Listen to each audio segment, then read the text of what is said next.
अजीत जी, एक बात और मैं आपसे समझना चाहता हूं, क्योंकि आप लंबे समय से पत्रकारिता कर रहे हैं, बहुत करीब से आप देखते हैं, समझते हैं। कभी कभी ऐसा होता है, बूथ पर लोग पहुंच रहे हैं, भैया मैं पहचान पत्र लाया हूं, पता चल रहा है वो अपना उनका वोट किसी ने कास्ट कर दिया, वोट दे आया। ऐसे ही लोग थे क्या? पहचान छिपा कर जाते थे, वोट करके चले आते थे, और इन्हीं लोगों को रोकने के लिए अपील की गई, जब पहचान ही नहीं होगा, कौन आया वोट दे के चला गया, बुरके के अंदर है, घूंघट के अंदर है, पर्दा लगा के आया, चादर ओढ़ के आया, कैसे दे के चला गया, पता ही नहीं चलता था। वही यही चाह रहे हैं फिर से क्या? देखिए, बिल्कुल सही बात आपने कही कि सिर्फ बुरके की बात नहीं है, बहुत सारे लोग घूंघट में भी आते हैं। बहुत सारे लोग ऐसे भेष में आएंगे आप पहचान नहीं पाएंगे और दूसरे का वोट डाल के चले जाते हैं, बोगस वोट डाल देते हैं। बाद में जब असल आदमी आता तो पता चला अजीत सिंह का वोट पहले किसी दूसरे सिंह ने डाल दिया, दूसरे व्यक्ति ने डाल दिया। तो आपको पहचान पत्र पुलिस नहीं देखेगी, लेकिन जो बात मृत्युंजय झा जी कह रहे हैं, लेकिन व्यक्ति को आइडेंटिफाई करना पुलिस का ही काम है। बूथ पर 200 मीटर पहले जब जहां पर जाता है मतदाता, जहां से उसको जाकर अकेले वोट डालना होता है, मतदान करना होता है, तो वहां ये आइडेंटिफाई करना जरूरी होता है कि ये जो अमुक व्यक्ति जा रहा है क्या वाकई में अजीत सिंह है या फिर इसकी जगह पे कोई दूसरा मतदाता वोट डालने आ रहा है। कई बार भीड़ आ जाती है, बहुत ज्यादा लाइनें लग जाती हैं और ये पता ही नहीं चलता किसका वोट पड़ा। कई बार लोग एक लोगों के 3-3 उंगलियों पर स्याही होती है, 3-3 बार 3-3 वोट कास्ट कर देते हैं। तो प्रशासन का काम है, पुलिस का काम है लॉ एंड ऑर्डर को मेंटेन करना, और जो निर्वाचन आयोग ने आदेश किया है, जो आदर्श आचार चुनाव आचार संहिता है, जो कोड ऑफ कंडक्ट है, उसका अनुपालन करना। लेकिन समाजवादी पार्टी को ये लगता है कि सब जगह बेईमानी हो रही है पूरे देश में, जो है सब जगह अगर वो चुनाव हार जाए तो ईवीएम खराब है, अगर वो जीत जाए तो कहेंगे अगर हम तब भी ईवीएम पर सवाल, हम ज्यादा वोटों से जीतते। अखिलेश यादव कह रहे हैं कि हम 37 नहीं, अगर हम 80 के 80 लोकसभा सीट जीतते तब भी हम ईवीएम पर सवाल खड़ा करते। तो बात इससे नहीं बनेगी।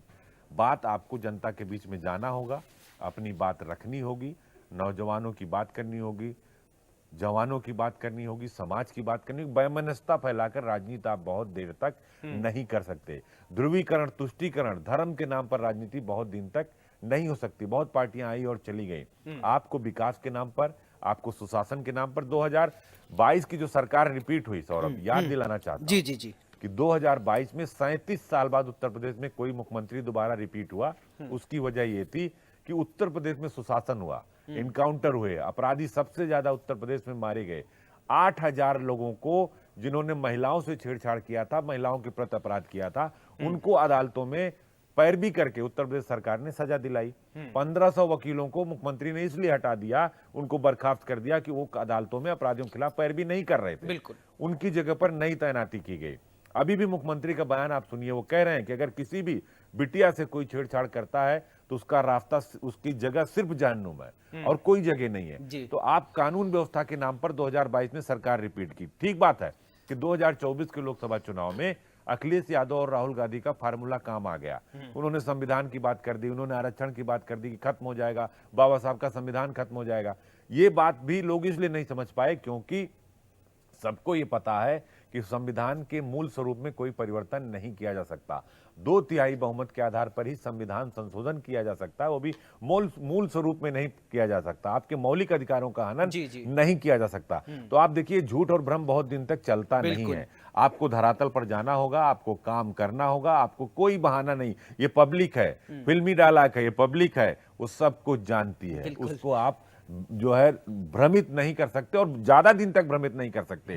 तो समाजवादी पार्टी, कांग्रेस हो, भारतीय जनता पार्टी हो, सभी राजनीतिक दलों को समझना होगा कि आप पब्लिक को बहुत दिन तक गुमराह नहीं कर सकते, भ्रमित नहीं कर सकते। आप काम करोगे तभी सत्ता में बने रहोगे, संघर्ष करोगे तभी सत्ता में आपकी वापसी होगी। अगर ये दोनों काम आप नहीं करते, आप काम भी नहीं करते और आप संघर्ष भी नहीं करते, तो समाजवादी पार्टी समाजवाद की बात करती है। डॉक्टर राम मनोहर लोहिया कहते थे जिंदा कौमें कई साल का इंतजार नहीं करती, 5 साल का इंतजार नहीं करती, उन्हें हर दिन काम करना होता है। उन्हें कहते हैं रिश्ते और रास्ते, ये दोनों आने जाने से मेंटेन होते हैं। ऐसे ही पब्लिक है, अगर आप पब्लिक के बीच जाओगे, पब्लिक के साथ रहोगे तो पब्लिक आपके साथ रहेगी। बहुत सिंपल सा फार्मूला है। जाति और धर्म के आधार पर आप बहुत दिन तक सर्वाइव नहीं कर सकते। सौरभ।